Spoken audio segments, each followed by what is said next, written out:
Hello viewers, I'm your host Shreya Savijay with another episode of South Asia Focus. Let's begin the show. In view of China's growing economic coercion and its belligerent tactics to bully its neighbours, India and the United States are strengthening their strategic partnership at breakneck speed.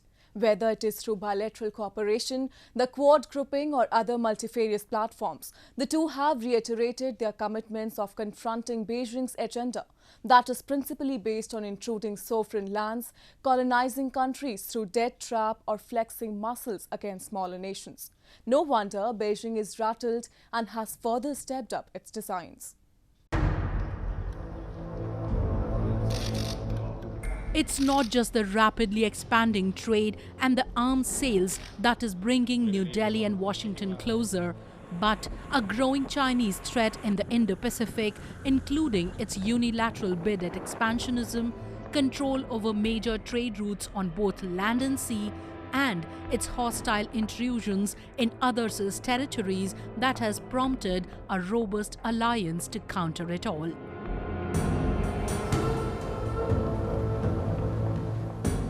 This alliance of the oldest and the largest democracies, India and the US, is committed to containing China's unprincipled and, in some cases, outrightly illegal claims.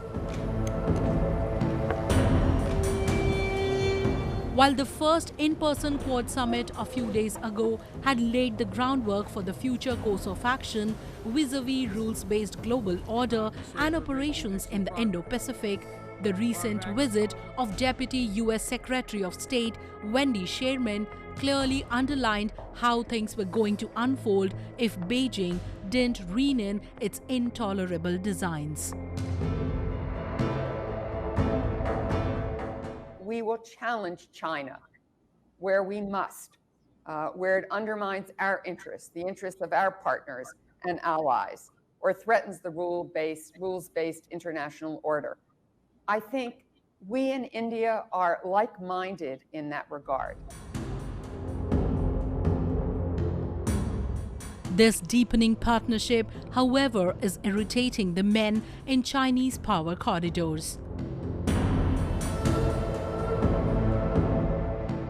Beijing's media mouthpieces have already been working overtime to discredit and malign the alliance. Apparently, it is the apprehension over the global superpower joining hands with an equal Chinese counterweight, India, that is driving them deranged. In an explosive report released earlier this year, the US State Department confirmed that China wants to constrain India's strategic partnership with the US, its allies, and other democracies as it perceives rising India as a rival. But despite all this, it is the Chinese who have grown increasingly aggressive in the last few months. A double-faced Chinese leadership has been rapidly expanding its airfield along India's Ladakh region, where two sides had agreed to disengage after multiple rounds of talks post a violent clash between the two sides.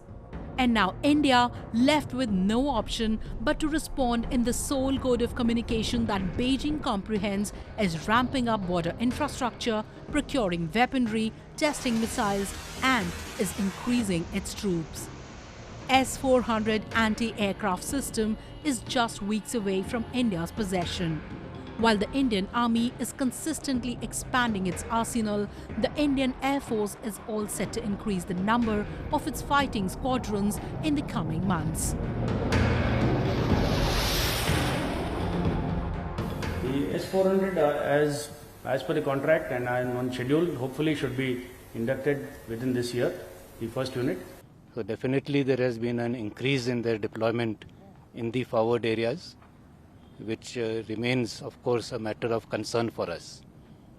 But we are regularly monitoring all their movements, and based on whatever inputs we get, we are also carrying out matching developments both in infrastructure as well in terms of the troops that are needed to counter any threat. Amid all this, a US support both at the bilateral and multilateral level has rattled China. And not just China, its stooge in South Asia, Pakistan, which has been lately plotting and executing some of the most devious plans in the region, including the one in Afghanistan, is also worried at this evolving arrangement. The United States, which considered Pakistan an ally until a few months back, has terminated all forms of leadership-level communications in light of its role in the violent Taliban capture of Afghanistan. Pakistan's foreign ministry's correspondence with its embassy in the United States has revealed that it has grown desperate over the US president not considering even talking with Pakistan PM Imran Khan. And this so-called great game in the region, which China and Pakistan thought they were in the driver's seat of, is unfolding differently, and to the displeasure and discomfort of the duo, it is going away from them.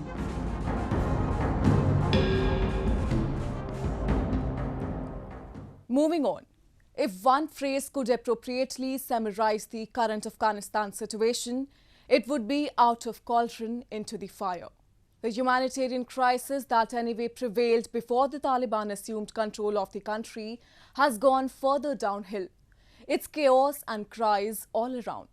Widespread unemployment, unprecedented displacement, and brutal human rights violations at gunpoint are today's normal in Afghanistan. The Taliban, who promised a civil, democratic administration, has clamped down on freedom of speech with severe high-handedness. Have a look at all of it in this report.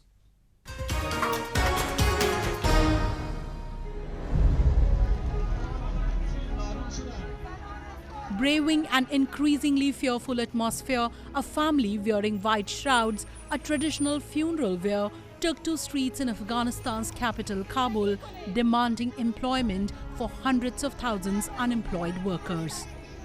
While this act would have been hailed in a democratic system for standing up to policies and failure of government, it's nothing like that in Taliban-ruled Afghanistan. The family, including the children, is behind the bars. And this is despite the poverty and hunger index worsening by the day in a country that is already suffering from drought and the COVID-19 pandemic. Thousands of Afghans are trying to flee their country every day from Zaranj, the smuggling capital in Afghanistan's Nimroz province, due to unemployment, poverty and uncertainty. Hundreds of families, including women and children, are waiting in restaurants and motels to get the chance to cross the border by a smuggler.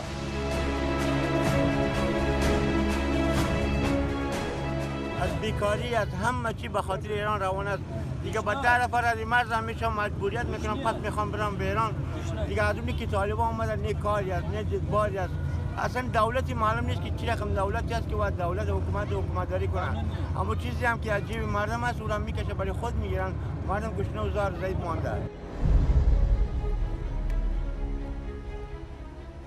$500,000 Afghans have been displaced in Afghanistan in recent months.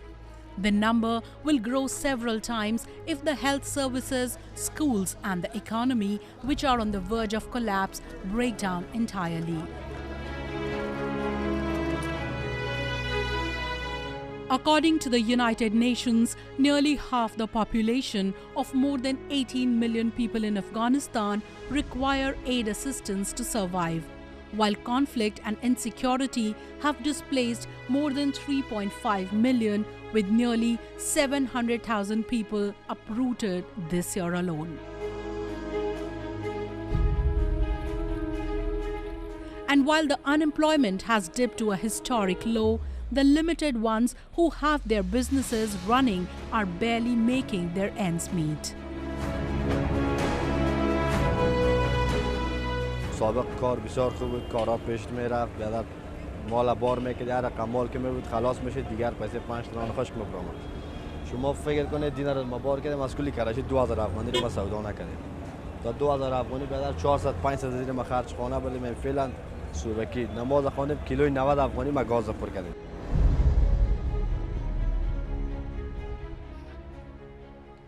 The future doesn't look bright, with most of the international donors freezing their assistance after the Taliban swept to power. Afghanistan also faces economic problems such as a cash liquidity crisis. A $606 million flash appeal launched in September to assist more than 10 million vulnerable Afghans is less than 40% funded.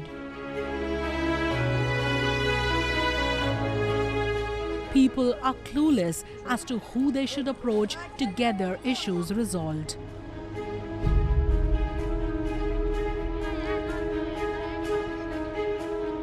چه قسم عدالت است چه قسم مسلمانی است چه رقم پشت غریب غربت میگرده ما کجا که مرد کرایی بیاریم ما بگیم مرد داریم ما کنه 4-5 فامیل هستیم کل ما بی سرپرست هستیم. And these are those tangible issues that are directly affecting the day-to-day lives.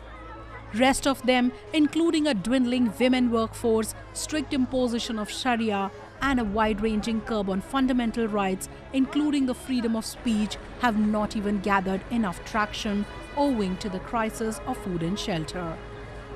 The UN Human Rights Council has agreed to appoint a special rapporteur on Afghanistan to probe alleged violations and to maintain a spotlight on the country, especially on the rights of women and ethnic minorities living under Taliban rule. Critics call it a symbolic measure. And with hundreds of thousands of them already living under abject poverty in hostile conditions, the fears of the worst humanitarian crisis exploding out of the situation could come haunting quicker than the experts predict, exactly like the Taliban's swift Kabul capture in a matter of days.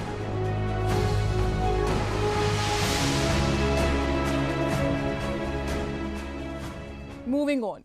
As if these state atrocities were not enough, a natural calamity descended upon the people of marginalized Balochistan province this week. A massive earthquake of magnitude 5.7 that struck the region in the early hours of the 7th of this month killed at least 20 residents and injured hundreds.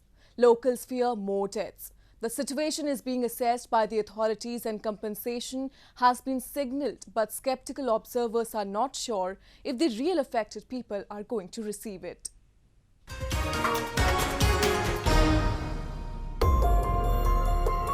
Villagers in Harnai village of Koita district of Balochistan cleared debris as an earthquake of 5.7 magnitude took a massive toll on lives and infrastructure of the region. The quake, which struck when many victims were asleep, killed 20 people, most of them women and children, and injured about 300. Locals, while recounting the horrors, call it the unprecedented crisis they had ever witnessed in their lives. It was all cries and chaos all around, they said. ज़लज़ले का झटका जब आया हम सारे घरों से निकले तो हर तरफ चीख पुकार और खौफ हरास का माहौल था और लाइट भी चली गई थी, मुकम्मल अंधेरा था, बिजली भी चली गई थी। तो माले वाले एक दूसरे की मदद के लिए इधर उधर भाग दौड़ कर रहे थे, कुछ ऊपर गए वहाँ और घरों की तरफ, हम इस तरफ आए। As per the US Geological Survey, the earthquake struck at a shallow depth of about 20 kilometers with its epicenter 102 kilometers east of provincial capital Quetta. More than 100 mud houses collapsed and many buildings were damaged. Television images showed buildings with gaping cracks, caved-in roofs and crumpled walls. Some media accounts say over 300 houses have turned to rubble. Islamabad has ordered an assessment of the damages and offered condolences to families, but immediate emergency assistance to the affected is yet to reach. Monetary compensation has yet not been announced. The people have now become homeless and are forced to keep their belongings outside as the calamity left the houses shattered. अब वो इतना खौफ रहा से अब रात है, तकरीबन हमने सब ने सारे माले ने बल्कि पूरे ये शहर ने बाहर रात गुजारनी है। इस कंडीशन में घर और मकान कमरे नहीं है कि हम अंदर रात को रह ले अपने कमरों के अंदर या बरामदों में, सारे डैमेज हो गए। Pakistan sits on top of colliding tectonic plates and earthquakes are common. A quake of 7.7 magnitude that hit Quetta in 1935 killed between 30,000 and 60,000 and destroying much of the city. And now when everything has been destroyed for hundreds of them, it remains to be seen if an alacrity is shown by the administration to assist or relocate the affected. If observers are to be believed, the people in Balochistan who are anyway considered second-class citizens are unlikely to receive the assistance they would require after losing it all. And now in our section of Asia this week, the stories from across the continent that hit the headlines this week.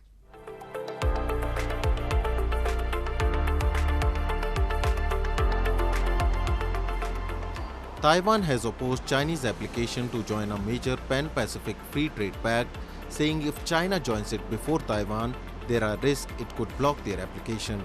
Taiwan and China both applied last month to join the Comprehensive and Progressive Agreement for Trans-Pacific Partnership or CPTPP, but China says it opposes Taiwan, which it claims as its own territory. Taiwan has been angling for free trade deals with other countries, especially other democracies. Taiwan's economy minister said if it joined, it would not need to seek a separate agreement with Australia or fellow CPTPP applicant Britain.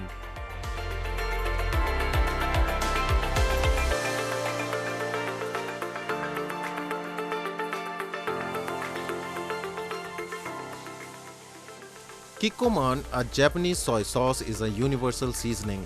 The naturally brewed soy sauce is not only used for Japanese cuisine, but is cherished in many countries around the world. Founded in 1917, Kikkoman Corporation is based in Noda City of Japan's Chiba Prefecture. It produces soy sauce and other food seasoning to make the delicacies around the world more appetizing. The original form of soy sauce was introduced from China in 1200s. And like other things introduced from China, soy sauce was modified to fit Japanese food culture after 400 years since the original soy sauce was introduced.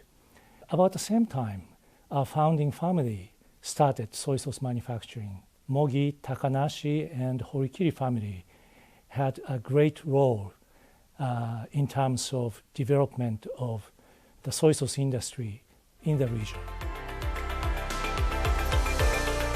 During the Second World War, the soy sauce industry faced decline. However, Kikkoman preserved its original method of producing soy sauce. Kikkoman's century-old method of making soy sauce enriches world's food culture.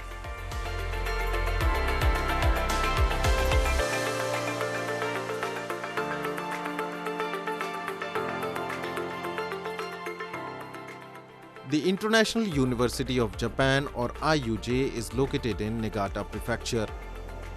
It's a global university where every student speaks English as a common language, and foreign students can study Japanese based on their requirement. International University of Japan welcomed new students on October 1. This year, 189 students from 53 countries took admission in the university. Due to the coronavirus pandemic, most of the students could not attend the welcome ceremony, but they joined virtually. Aeon 1% Club scholarship is based on the principle that the major Aeon Group companies donate 1% of their pre-tax profits to contribute to the society and global tie. Two students from Vietnam and Indonesia supported by Aeon 1% Club scholarship through their virtual participation.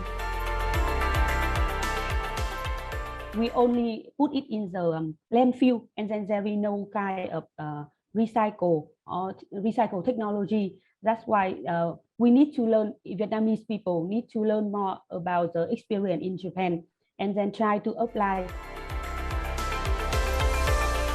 Second grade students supported by Aeon 1% Club scholarship have enjoyed study and various activities to absorb deep knowledge. Aeon's principle is to establish World Circle steadily and develop future global talents.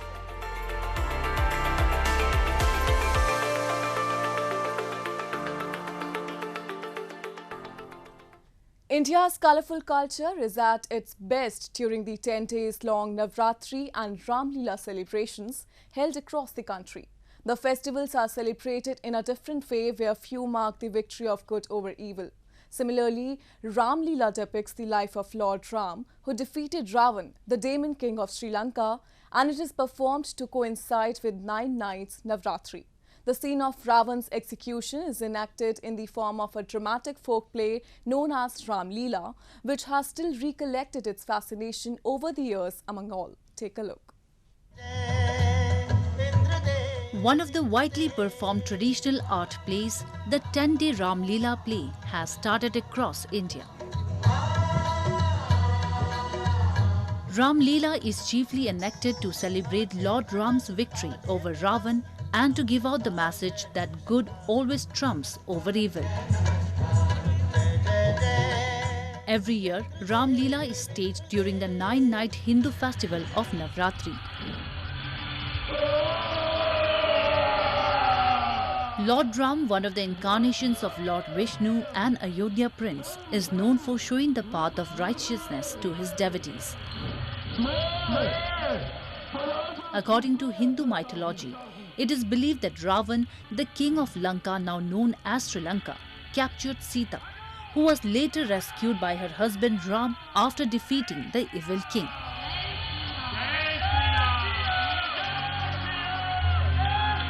एक साल का gap अवश्य आया है, लेकिन उस एक साल में हमने भव्य तैयारियां की हैं कि हम जब भी आएँ भव्य तरीके से आएँ।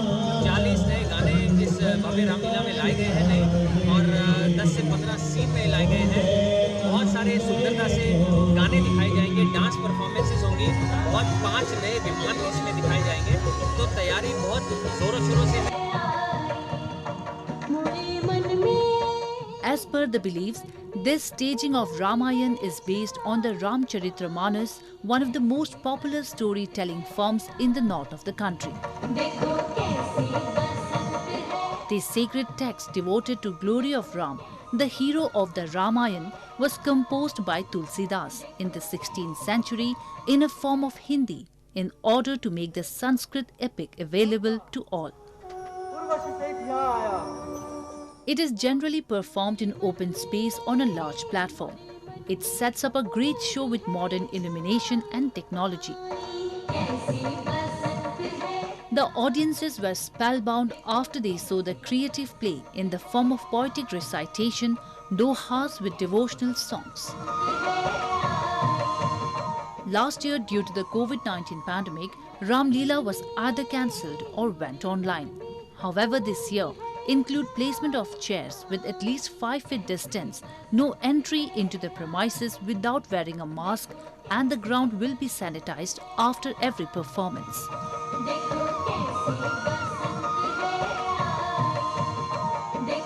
कोरोना का चक्कर चल रहा है ना, और फिर यहाँ पाबंदी भी है। काम जिस हिसाब से अनुमति दी गई है इसको, मत और घमंड दूर हो जाता है। दी गई है अनुमति। फिर आपकी तो बात ही क्या? जानबूझ के कम रखा है।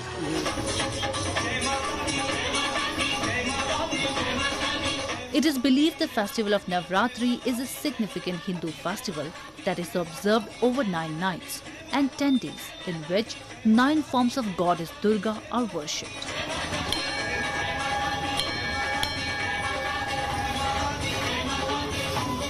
During the sacred period of Navratri, people observe fast and some restrict their diet to fruit and vegetables, spurning meat, onions and garlic.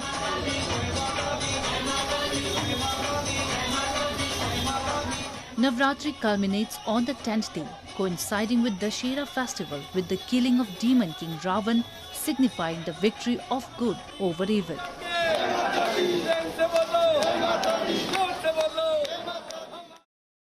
Over the centuries, Ram Leela has evolved into a highly developed art form, and the most dramatic aspect of the celebration is the final day when the gigantic effigies of 10-headed Ravan, his brother Kumbhakarn and son Meghnath are burnt. With that, we come to the end of this week's episode. See you next week. Goodbye and take care.